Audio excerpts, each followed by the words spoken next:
Thanks for playing, guys. Yeah. I don't know where to go from that. Yeah. Speaking of mythological deities, we've all been playing God of War Ragnarok. Yeah. Sorry if you sat through that show and you're currently mad at us for not getting to that sooner.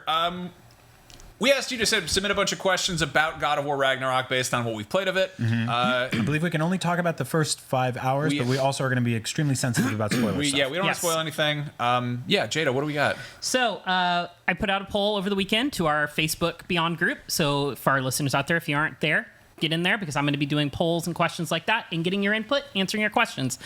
First question we have comes from Michael Ham. How much time has passed since the previous game? 3 years. That's actually official info that's out there, I think. Yes. Yeah. So 3 years have passed since Atreus is a little bit older. Mm-hmm. You notice it almost immediately in his voice. Yes. There was that behind the scenes stuff about how they had to modulate his voice because he, in the real life actor, went through through puberty during the recording sessions. Yeah. Not in the middle of the recording sessions. But Yeah. around I can them. kind of hear it sometimes, honestly. Like there are parts of the game where I'm like, oh, his voice is like kind of off. Mm-hmm. Like if I didn't know that fact, I feel like I wouldn't have noticed. And the performance is still fine. The performance is great, but you can definitely hear some of the slight different pitches sometimes. Yeah. And they said they messed with it a little bit. I just saw that actually last night from our B-roll. Our next question comes from Patrick Landry. With the first game being such a masterpiece in terms of both visuals and gameplay, does Ragnarok feel more like an expansion or a real sequel with evolution?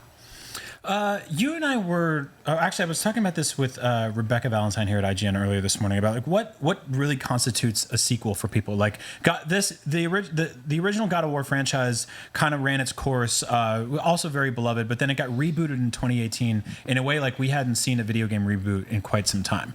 This is a sequel to that reboot. This is not that massive shift the same time around, but it's also like pretty comfortable, right? And I was saying that like it is missing the new car smell a little bit, and you told me, well, hold on, Brian, like it does get to that stuff. So yeah. Yes, there is definitely some elements. I will say I'm like 70 hours in right now. I didn't even know you could do that. 70 hours in? Okay. Yeah. I'm doing a completionist run for those who are asking or wondering why I'm like haven't finished it yet. But yes. Jada's just been running into the tree at the beginning of the map and hasn't figured out how to turn around. I will knock that tree down. I will destroy that tree. Grind it to a pulp. Got to test those PS5 abilities. I was kind of amazed at how much it feels like it picked up where the other one leaves off. Yeah. Mm-hmm. Like, I guess I was not expecting it to be like a total like, standalone story or anything. It's obviously continuing stuff introduced in the first game, but it feels immediate. Like 3 years might have passed, but it's still very much like, oh, they're like still rooted in that. And I think because of that, mechanically it kind of follows suit. Also the fact that it's it's PS4 compatible, which is bittersweet. Like more people get to play it, but at the same time, it isn't this massive technical leap you might expect if it was a PS5 exclusive. Yeah. I will say there's a lot of gameplay elements that have evolved and feel like a very nice evolution. It doesn't feel like a sequel, like where you're getting the same skill trees and stuff like that. Those have evolved. Those have changed. There's new things to do in combat. Intangible game feel thing we're always talking about is glorious here. Like there are moments where it's just gels and feels awesome. Yeah. That said, Max did mention like, it picks up where the last game left off, but there's some time in between. There's basically a recap video on the title screen of this game. It's not very well done. No. It's like I like, not to throw shade because the rest of the game is, but it's like Kratos looking into a fire and it's just like really blurry. It's got this sepia tone over all the footage. Just like I think probably IGN or a bunch of people have done recaps of the first game. Watch one of those. Yeah, instead. if you want to get it, like I thought I remembered more than I did, and I was telling myself I was going to replay it, but I didn't get around to jumping back into it. But like it very much is, you owe it to yourself to get a refresher before jumping into this. So keep that in mind before starting it up when you sit down on release day and you're like, I want to do this. Yeah. So a question from James Benjamin Boisvert. Story. I think I said that right. If I didn't, I apologize. No, it was really good. This game comes out in a decidedly different landscape than 2018's God of War. Any signs that the game exists in a post-Elden Ring or post-AC Valhalla ecosystem? Well, or does the game ignore recent releases and hew to its own successful formula? Let's throw a little respect on the original God of War's name, or not the original, the 2018 version, because that went head to head with a little open world video game called Red Dead, and that revolutionized open world games in a lot of ways. It also was slower than GTA 5, so I don't think it connected with people in the same way. But it was massive. That was a huge game, and God of War basically went on to win Game of the Year in most places. I know specifically IGN, we like that was a debate, right? We had those conversations, but like we went with God of War. Will that happen with Elden Ring this time around? I mean, I'm the wrong person to ask for that because like Elden Ring is like that might end up being my favorite game this generation. I will say if you've been playing a ton of Elden Ring, you may have the wrong kind of muscle memory, but luckily God. Yeah, I was awful at God of War. When I first picked it up, I was like, dodge. Why is the dodge not working? Swap? Oh, right. Sorry? Did you swap the controls? No, I just like forced my thumb to like move back to the right spot. There dodge roll stuff? There are some phenomenal like accessibility options. Obviously, you can remap everything. Making it so that circle is dodge did me some favors because I was just like hitting a lot of rolls there. I started God of War off of playing Tales of Arise, which dodge button is R2, and all the combos are on the square, triangle, and X button and circle. And then went to Gotham Knights, where the dodge button is circle.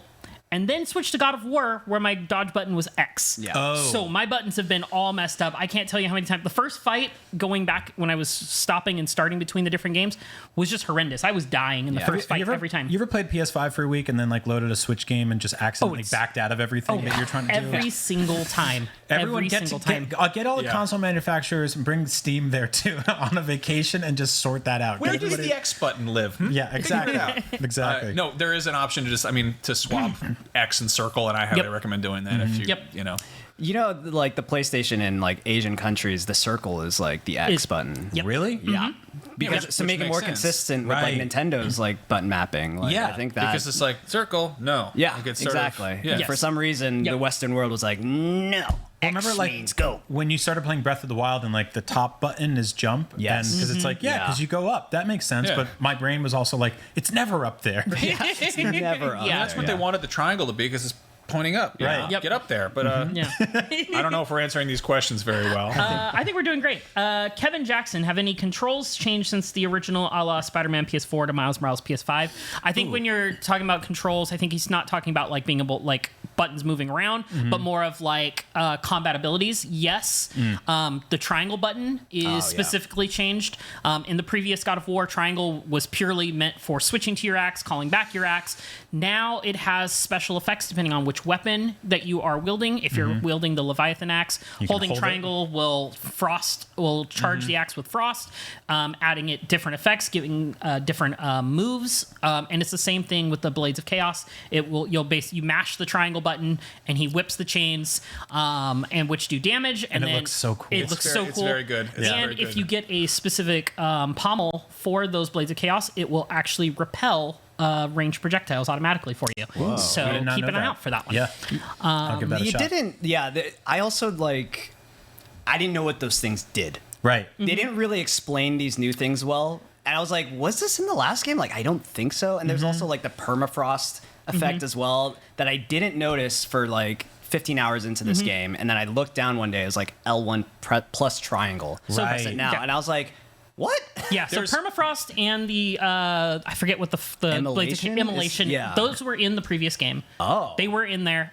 It just was it wasn't used as much as it is in this one. It's a lot more of they throw a lot at you, which is I guess preferable to that kind of nonsense where it's like that Metroidvania approach where they're like, you lost all your things, better learn how to use things again. Like it's kind of like there's a little bit of like some refresher stuff in there, but it's nice that it's sort of like, oh, like the crap you had at the end of the last game is there with some added. It feels like you could go through because you can like kind of enable and disable skills on your skill tree. So it feels like you could theoretically run through this game several different times with completely not necessarily like different loadouts like you could with something like Elden Ring, where all of a sudden you're like, I'm a wizard and I never walk in a building. I kill everyone with lightning from 100 miles away. But there is a lot more combat options now, and it's kind of on you to get out of your comfort zone and figure out what you like and experiment with those, because otherwise you could just axe everybody or chain everybody through the whole game and theoretically get through it, especially on some of the softer difficulties. But like if you're playing on a tougher difficulty, like you're going to want to get out of your comfort zone and play with different styles. You have to, on God of War difficulty, you have to utilize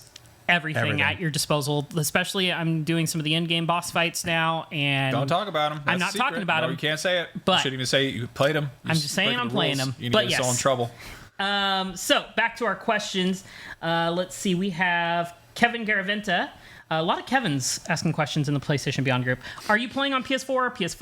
I think we're all playing PS5. If it's PS5, have you noticed any hidden loading sequences like crawling through a tight space or waiting for a door to open? There are many, So many. I don't know. I don't think any of us can speak to the exact technical reasons they're there, because I've seen a lot of discussion about this. Sometimes it's basically to Valve players through smaller areas to bring them to a bigger area for like that wow factor. Other times it is to mask a loading screen. Like the original Metroid Prime had a thing where you would like shoot, your doors, and it would just not open. And you'd be like, "Is the door broken?" And it was like, "The game's loading. Just give me a minute." Yep. But there are a lot. There's several even in the first half hour of this game where you're crawling through a tight tunnel. Yeah, and it continues. I will say that it does. It's another reason they have that is to lower the load on your console, so that you're not processing everything that is behind you. When you crawl through that tunnel, squeeze through that crack, it stops loading all the stuff behind you because it doesn't need to use memory on that stuff anymore. So that's a game development thing. I mean, it's one of those things that is a reminder that you're playing a PS4 game still. I would say it's completely negligible as far as how much time it spends on it in PS5. Yeah. It's just you just kind of trudge through it. I will say the loading is a little bit longer than I expected. It's not bad. But it is a little bit longer than I was hoping for with this one. So I was really scared. Like I went through a door, like a big door at some point. I was like, oh wait, there was a thing I wanted to collect back there. And I turned around. I was like, oh, he's gonna have to like do this whole animation and like unlock it. But he just opened it up again. I was like, oh, okay, this is fine. That's like, awesome. I can bear with this. Yeah. let's see. Brennan Bova, did they do anything really cool with controller haptics? We were all talking about this before we started, and we're like, kind of like, it's nothing that blew us away, but Yeah. it does some nice kind of gimmicky stuff with the haptics. It's all pretty rock solid. None of it so far from me, and I'm probably like 10 or 12 hours in, feels like on the level of something like Astrobot or Returnal or or like Ratchet a and Ratchet. Clank. Yeah, like Returnal had like different guns had different vibration feels. There was different force pushback on the triggers and stuff like that. There's a little bit of that stuff here, but like it doesn't feel like it's you can feel rain or snow. It's cosmetic haptics. Yeah. And again, this is still a PS4 game, and so they can't have like stuff that is dependent on the haptics to do anything. Like it's still got to be. I think also making things dependent on the haptics is also like an accessibility thing. Like if you soon as you start doing it, anybody who has motor skills or issues like that can come to play and can really affect somebody's enjoyment. Yeah. That said, I think like it would have been cool if they did a little bit more with like the haptic specifically for people who want to turn those things on. Yep. I know it's gimmicky and it'll waste the battery and stuff like that, but the PS4 or PS5 battery is going to be dog crap no matter what you do. So, might as well let me feel the rain and the waves and stuff like that. And there's not a ton of that so far. Coming down to the last couple questions. Nicole Garber, does Kratos seem more friendly towards Atreus in the early game, or is he sticking with his boy ways of yore? He does the thing that a lot of like quiet stoic fathers do now, where when he doesn't say anything, it's good. Yes. Yeah. Like Atreus will say something and Kratos will go, and you're like, oh, I think that's approval. Yes. Like, thanks, Dad. That's Love you He too. loves him. Yeah. Wow. I will say in the first couple hours, I felt a little bit of emotion in a couple of the dialogues. It wasn't like ham-fisted, whatever, hand over fist. I don't know. It wasn't. It wasn't like totally overt. But there was like, if you really kind of like are in that mindset of enjoying this story of a father and his son, like you can kind of pick up on those tones. So, like I said, it's been a minute since I played the last one, and I did that thing where I think I became sort of almost like tactically jaded, where I was like, this was voted by our readers as the greatest game ever made. I don't want to have too high expectations for Ragnarok. I'm sure I'll like it. Jumping back into it, I was immediately slapped in the face with how well written these games are. Yeah. It's just the most. It's stuff it's hard to quantify because it's very subtle nuance, but it's just like the performances are so good and the writing is so good, and it's just it still has like occasional video gamey nonsense in there, but like when it's running on all cylinders, it's like, okay, that's right. That's why we're excited for this. That's why we give a shit. And it's just I'll put it this way: like the last game in 2018 began immediately after Kratos had lost his wife and Atreus had lost their mother, his mother, and Kratos had to bury his wife. He was angry. He was this like unchecked ball of rage, and he's still pissed off. He's still the god of war. He still uses fire chains and an axe, and he kills people and screws, rips heads off. It's still violent as hell. It's so much fun, but he is not that raw and vulnerable like when you caught him then, especially not to his own son. They have built up a little bit of a relationship. This story feels a little bit more like a coming of age story for Atreus, and it doesn't really feel like Thor is there and there's other bad guys and stuff like that, but Kratos definitely feels like, okay, I'm still grieving, there's still that part of me, but I'm not ready to like tear into my son for every single thing he screws up. Their relationship is palpably different from the first one. Yeah, Yes. It's like that difference of raising like a little kid and now like a teenager. Yeah. Right? Like you definitely see that dynamic shift pretty early. All right, we got Lucas Stone. Do the environments feel more open than the first? Based on the early portions of the game, you will know what to expect, is what I will say. I don't think I was ever surprised about. But did it ever open up more than the first game? I don't think like so. Right. Midgard, obviously, when you're you get onto the Lake of the Nine in 2018. God of War, like that's where it really opens up and it feels very open. But even there, some of the areas feel a little bit kind of closed off. I will say, I feel like each of the branching paths, even in the earlier portions of the game, do feel like they go a little bit deeper and there's a little bit more rewards and stuff there. So it is still like valuable. It's more valuable to go and do that side stuff. It's not suddenly an open world game. Yes. Like I remember playing the first one and being like, this is like, there are parts where it's extremely wide linear, but just shy of being an open world game. And it's not like they suddenly like use the jump into next gen to like make it wide open. Like it's very much very similar. I do get the sense that this is like, I'm very early still, and we're not supposed to say anything too deep in the game, but I get the sense that it's bigger in scale, maybe in terms of just like number of areas. Like it feels like it's sort of the beginning of a bigger, like, I mean, the first one, they're like, we're going to go up that mountain. And they wind up going a little bit off the beaten path along the way, but like, it's very much, it feels more contained. This is kind of like out the gate. It's like, all right, we're gonna hit the road.